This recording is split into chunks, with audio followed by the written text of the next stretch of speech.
Urupfu ni kimwe mu bituma abantu benshi bibaza igisobanuro cy'ubuzima. Uyu mwaka rero kimwe n'indi myaka yose yatambutse nawo watumye benshi bongera kuburira ubuzima igisobanuro bitewe n'uko urupfu rwagiye rutwara benshi mu bakundaga.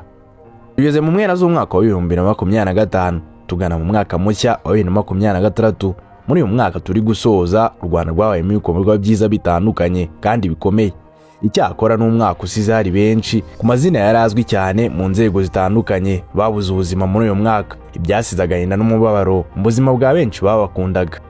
Muri ayo mazina ni amazina arimo abayobozi batandukanye, abazwi mu by'umuco, mu mirimo y'igihugu no mu rugendo rwo kwibohora no kwiyubaka ku buryo bidashoboka kuzibagirana. Muri aya mazina kandi harimo amazina y'ibyamamare, abahanzi, abanyamakuru ndetse n'abakinnyi ba filime. Muri iyi nkuru rero tugiye kugaruka ku bamwe mu bantu bamenyekanye cyane mu nzego zitandukanye mu Rwanda ariko bakaba batarabashije gusoza uyu mwaka wa 2025 ari bazima. Mu mazina atarabashije gusoza uyu mwaka wa 2025, reka tuhere kuri Lieutenant General Innocent Kabandana. Yari umwe mu basirikare bakuru mu ngabo za RDF. Lieutenant General Innocent Kabandana wabaye umuyobozi w'ibikorwa by'inzego z'umutekano zoherejwe kugarura amahoro mu ntara ya Cabo Delgado muri Mozambique, yitabye Imana kuwa 7 Nzeri mu mwaka wa 2025 azize uburwayi. Undi muntu utarabashije gusoza uyu mwaka ni Ingabire Marie Immaculée. Uyu yamenyekanye cyane kubw'uruhare rwe mu kuvugira ababuze ubutabera ndetse no kurwanya ruswa n'akarengane, cyane ko yamaze igihe kinini ari we muyobozi mukuru wa Transparency International Rwanda. Yaharaniraga kandi ko abayobozi babazwa inshingano z'ibyo batuje neza ku nzego zose z'ubuyobozi, kuva ku nzego z'ibanze kugera ku nzego nkuru z'igihugu. Ijwi rye ryarenze kuvugira abo mu gihugu gusa, ku buryo yiyambazwaga mu biganiro biri ku rwego mpuzamahanga bigamije kurengera uburenganzira bwa muntu n'iby'imiyoborere. Ingabire Marie Immaculée yitabye Imana azize uburwayi kuwa 9 Ukwakira mu mwaka wa 2025. Ukurikira na Alain Mukurarinda.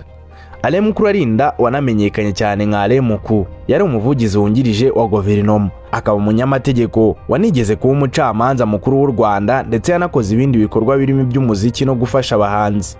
Nyuma y'inshingano ze mu kazi yakoraga kinyamwuga, yanarangwaga no kuba umujyanama w'urubyiruko, gushyigikira impano ndetse n'ibindi.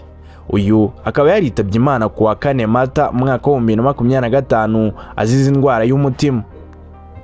Jean Lambert Gatare. Iri naryo ni izina ryabaye kimenya bose ku bakunda gukurikira umupira w'amaguru bitewe n'ubuhanga bwamurangaga mu gihe cyo kwegeza imikino itandukanye, ku buryo yabereye benshi icyitegererezo mu mwuga w'itangazamakuru.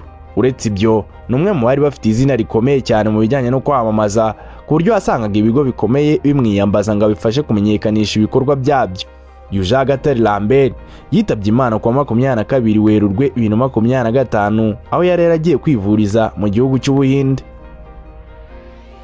Mitali Protazi nawe ni izina rimwe mutabashije gusoza uyu mwaka wa 2025. Protazi yabaye ambasaderi w'u Rwanda muri Ethiopia, aba minisitiri w'umuco na siporo, minisitiri w'urubyiruko ndetse yigeze no kuba minisitiri w'ubucuruzi n'inganda n'ishoramari, ubukerarugendo ndetse n'amakoperative.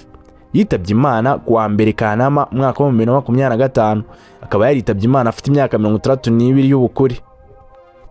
Abasportifu ndetse n'abakunda umupira w'u Rwanda muri rusange ntago mwakwibagirwa Mukanemeye Madeleine, uwo wari uzwi nka Mama Mukura. Mama Mukura ni izina ryamaze igihe kinini kirekire izwi mu Rwanda ku bakunzi b'umupira w'amaguru, by'umwihariko ku bakunzi b'ikipe ya Mukura. Uretse kuba yari umukunzi w'ikipe y'igihugu Amavubi na Mukura Victory Sport, yari yarihebeye. Mukanemeye Madeleine yaranzwe n'ibikorwa by'inyungu rusange, ibyo kwita ku bandi kandi atitangiriye. Uyu rero nawe akaba yaritabye Imana muri uyu mwaka wa 2025. Mu mazina atarabashije gusoza uyu mwaka wa 2025 y'ibyamamare bitandukanye, reka tuyasoreze kuri Musabyimana Gloriose uzwi nka Gogo. Umuhanzi Musabyimana Gloriose wamenyekanye nka Gogo nawe yapfuye bitunguranye azize uburwayi hamwe n'abandi benshi. Aba akaba ari ibyamamare byo mu Rwanda bitabashije gusoza uyu mwaka wa 2025. Gusa si mu Rwanda gusa, ndetse ko n'urupfu rwageze i Roma maze rwivugana Papa Francis. Muri Amerika kandi nirukangwa bakomeye kuko mwitera amakofe nka George Foreman cyangwa se abahanzi bakomeye nka Angie Stone bose bitabye Imana. Mwibutsa ko iyi ari Kora Media, kora subscribe niba utarayikora kugira ngo tubashe kubana mu biganiro by'ubutaha.